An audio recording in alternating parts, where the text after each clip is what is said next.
নমস্কার বন্ধুরা, জয়ার পাকশালাতে সবাইকে স্বাগত। আজকে কেএফসি স্টাইলে চিকেন ফ্রাই করে দেখাবো।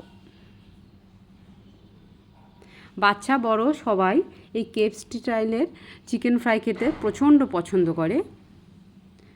এর জন্য আমি দুটো লেগ পিস নিয়ে নিয়েছি। এটা আমি বাটার মিল্ক অর্থাৎ জলের মধ্যে একটু দই দিয়ে আধ ঘন্টা ভিজিয়ে রেখেছিলাম। বাজারেও বাটার মিল্ক পাওয়া যায়, সেটা যদি থাকে তাহলে সেইভাবেই ভিজিয়ে রাখার পরে আমি এইভাবে ভালো করে চেপে চেপে জলটা যতটা ঝরিয়ে নেওয়া যায় তারপর একটা টিস্যু পেপার দিয়ে খুব ভালো করে জলটা মুছে নিচ্ছি।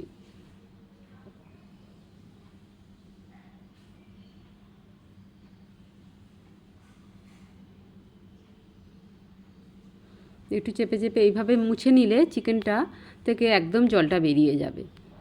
একটা বাটি নিয়ে নিয়েছি, এর মধ্যে 2 চামচ রিফাইন অয়েল দিচ্ছি।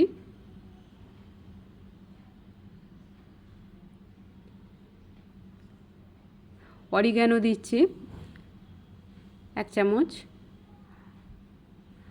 আর কাশ্মীরি লঙ্কার গুঁড়ো 1 চামচ।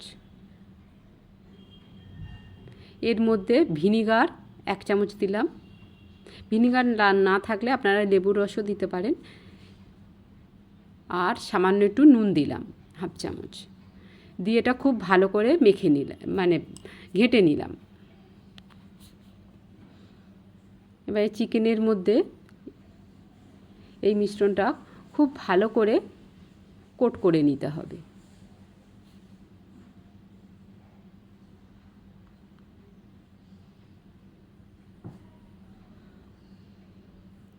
ভালো করে এপিট ওপিট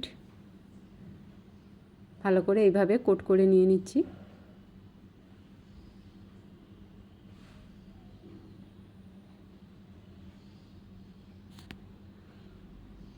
সুন্দরভাবে সব কোট করা হয়ে গেছে।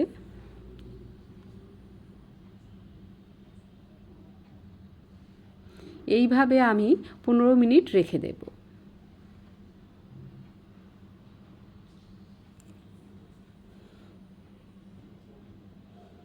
আমি এর মধ্যে আদা রসুন বাটাটা আগে দিতে ভুলে গিয়েছিলাম। আদা রসুন বাটাটা এর মধ্যে আবারও অ্যাড করে দিচ্ছি।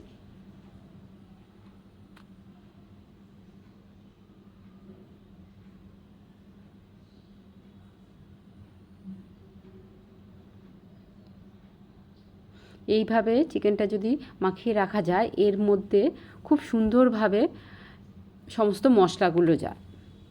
এইভাবে আমি 15 মিনিট রেখে দিলাম। এদিকে এর জন্য আর একটা প্লেট নিয়েছি, একটা কোটিংয়ের জন্য ময়দা নিয়ে নিলাম। এখানে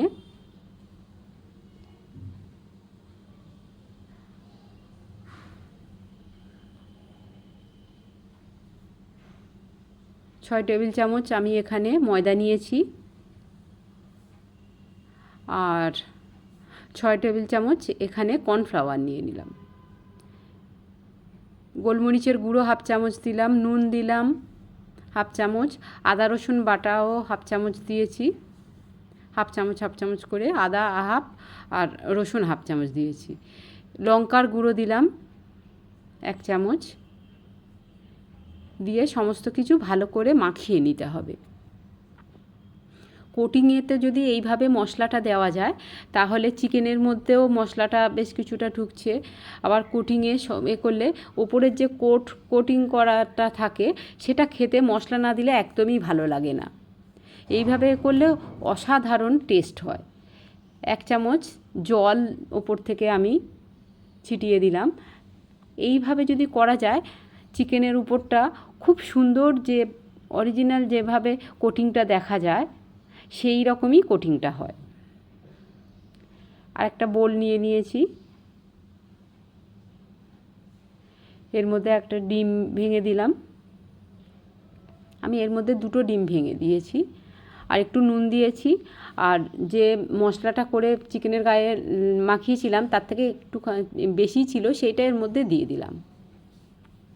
দিয়ে খুব ভালো করে এইভাবে ঘেঁটে নিলাম। এবারে চিকেনগুলো ডিমের গোলাতে ডুবিয়ে, আর এই যে ময়দার আর কর্নফ্লাওয়ারের কোটিং করে রেখেছিলাম, এর মধ্যে খুব ভালো করে যাতে চিকেনের গায়ে সমস্ত কিছু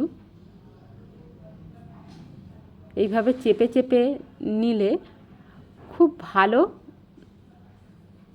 চিকেন ফ্রাইটা করার পরে দেখতে বা খেতে দুটোই ভালো লাগবে। একটা এইভাবে করে নিয়েছি, আর একটা আমি দেখিয়ে দিচ্ছি।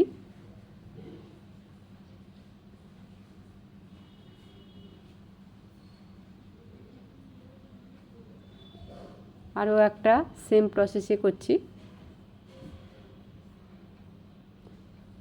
আমরা যে কোনো রেস্টুরেন্টে গিয়ে অনেক দাম দিয়ে এইভাবে কিনে খাই, বাড়িতে যদি এইভাবে অতি সহজেই এটা হয়ে যায় করে দেন, তাহলে সবাই বাড়ির সবাই খুব খুশি হয়ে তাহলে খাবে, আর আপনার প্রশংসায় পঞ্চমুখ হবে।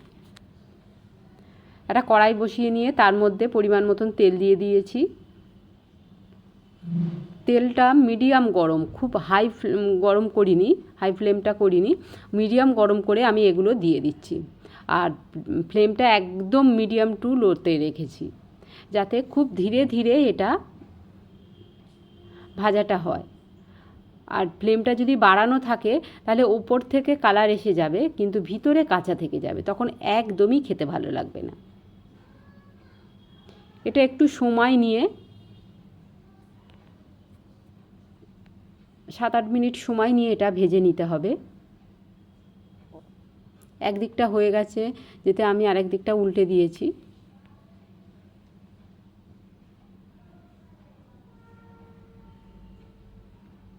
রেসিপিটি ভালো লাগলে লাইক, শেয়ার, কমেন্ট এবং সাবস্ক্রাইব করতে ভুলবেন না। পাশে থাকা বেল আইকনটি প্রেস করে দেবেন, আমার ভিডিও সবার আগে আপনার কাছে পৌঁছে যাবে।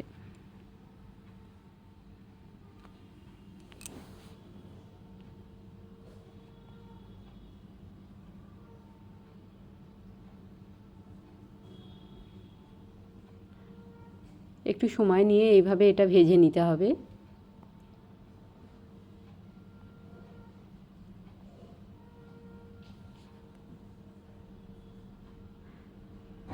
বিকেলে স্ন্যাক্স আইটেম হিসেবে এটা তো অপূর্ব লাগে। বাড়িতে কোনো গেস্ট আসলে আপনারা আগে থেকে যদি এটা প্রিপারেশনটা করে রাখেন, এইভাবে করে একবার ফ্রাই করে আপনারা অনায়াসে এটা ফ্রিজে রেখে দিতে পারেন।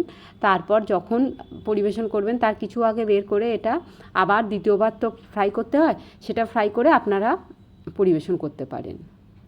আমার একবার ভাজা হয়ে গিয়েছিল, তুলে নিয়েছি, আবার দ্বিতীয়বার এটা ভাজতে দিয়ে দিলাম।